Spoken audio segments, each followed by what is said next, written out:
السلام عليكم ورحمة الله وبركاته. أهلا بكم حبايبي من جديد. في فكرة جديدة من أفكار الحظاظات والمشاريع من البيت.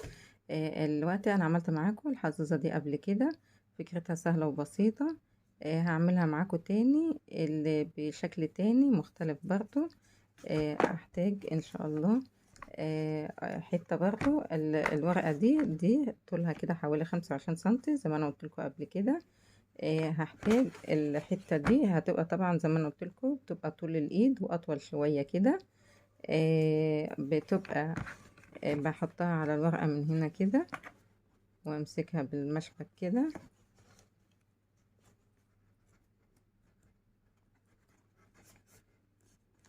واعملها من الناحية التانية كده برضو اهي، وامسكها بالمشبك. طبعا المشبك ده مشبك ورق، بقطع برضو زي التانية دي كده كده. خلاص البداية بقطع حتة حوالي متر او اكتر من متر لو انا عايزة. انا هقطع بس حوالي متر اهي او متر و10. ببتدي اجي هنا في النص من تحت كده واعديها واعملهم كده، اخليها طول واحد كده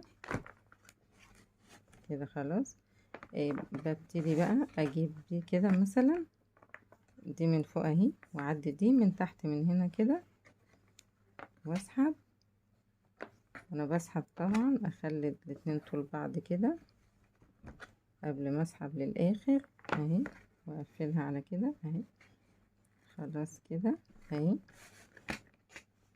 ببتدي واعمل بقى نفس الناحية دي بقى نفس الجنب، عملت الجنب يمين او شمال ببتدي اشتغل الشغل كله كده على طول. يعني اهي معدي من تحت اطلعها من النص واسحبها كده وارجع تاني اعملها كده اهي، واحط دي من تحت كده واسحبها.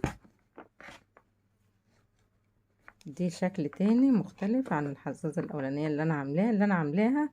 لو عملت واحدة يمين اعمل واحدة شمال، عكس بعض. يعني اعمل مرة من هنا ومرة من هنا، مرة دي كده ومرة الناحية التانية. لكن في الفكرة بتاعت دلوقتي دي كلها بتتعمل من جنب واحد.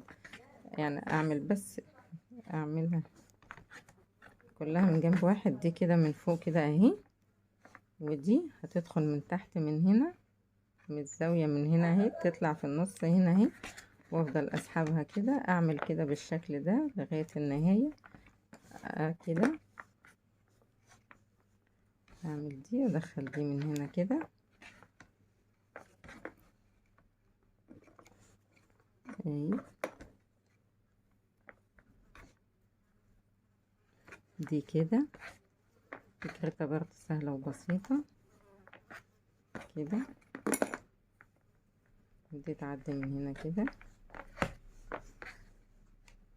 وافضل كده. شايفين بتتعمل بتلف حوالين نفسها حلزونة. بفضل اعمل كده لغاية الاخر. وطبعا الخيط ده خيط مخصوص للحظاظات، ده اللي هو النوع التخين. في منه رفيع عن كده وفي منه بيكون زي ده جلد برضه، بس النوع ده زي حرير كده او زي ستان. ده مبرومة اهي، بس خامتها ناعمة عاملة زي الحرير كده او زي الستان، جميلة. خلاص كده بفضل اعمل كده لغاية ما اخلص الخيط بتاعي وهرجع لكم تاني. خلاص كده انا وصلت للنهاية. طبعا بسيح كده الطرف ده والزقه هنا كده، سيح الطرف التاني والزقه كده. خلاص كده شايفين طلعت عاملة ازاي؟ طلعت ايه حلزونة كده. بفك طبعا كده اهي، شايفين شكلها جميلة قوي. بعمل ده كده وبعمل ده كده، بمسكها من هنا كده، بمسك دي بقطع حتة تانية حوالي 20 سنتي. وعلى فكرة معلومة ان الخيط اللي معانا خيط رفيع او تخين نفس المقاسات اللي انا بقول عليها بتكون هي يعني 20 سنتي في الخيط الرفيع، هو في التخين هو. بعدي الخيط من تحت كده، وبجيب دي كده، وبجيب الطرف التاني واعديه من تحت، من هنا كده، من الزاوية من تحت كلهم كده، واطلعه من النص هنا كده واسحبه، وارجع تاني من على اليمين اعمل اهي، وادخلها من هنا اهي، ادخلها من الزاوية اهي، واطلعها في قلب دي من النص اهي. هي انا شدها شوية، ممكن اهويها شوية اهي. بعمل اليمين اهي، واعدي دي من تحتها من هنا كده من النص، واطلعها من النص من هنا كده، ودي اهي كده اهي، بسندها كده اهي. وهنا دي بعديها من تحتهم كلهم من النص من هنا كده، واعديهم من النص من هنا اهي، وابتدي اعمل كده واحدة يمين وواحدة شمال. ممكن اكتفي بواحدتين تلاتة، ممكن اكمل، ممكن اعملها طويلة زي ما انا عايزة، يعني لو عايزة القفل بتاعي اطول من كده عادي اهي كده.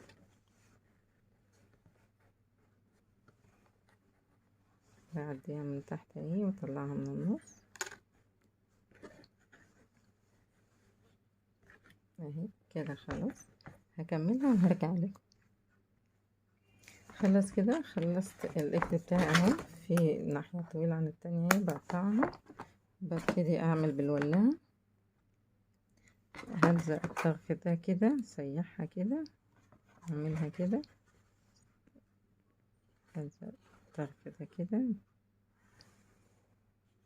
الطرف ده كده. خلاص كده اهو، لزقتها ببعضها، بفك دي كده وفك دي كده، باجي الحبل بتاع الطرف ده، الخيط بتاع ده باجي هنا بعمل عقدة كده، وباجي الناحية التانية دي واعمل عقدة كمان اهي. بقفل بقى، بسحب اهي، هقفلها وافتحها براحتي اهو، والطول اللي انا عايزاه. لو دي طويلة ممكن اقطع منها عادي. شايفين طالعة حلزونة وشكلها جميل.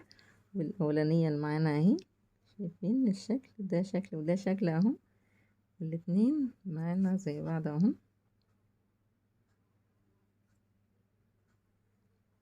جميلة. لو هو لو شوفوا، انا عايزة برضو اخد رأيكم، نهيل اللي احلى من التانية، او ذوق نهيل اللي احلى، وابعتولي في تعليق حلو، وقولولي انهي واحدة حلوة وعجباكم، واستنوني في افكار تانية كتير ان شاء الله. وسلام.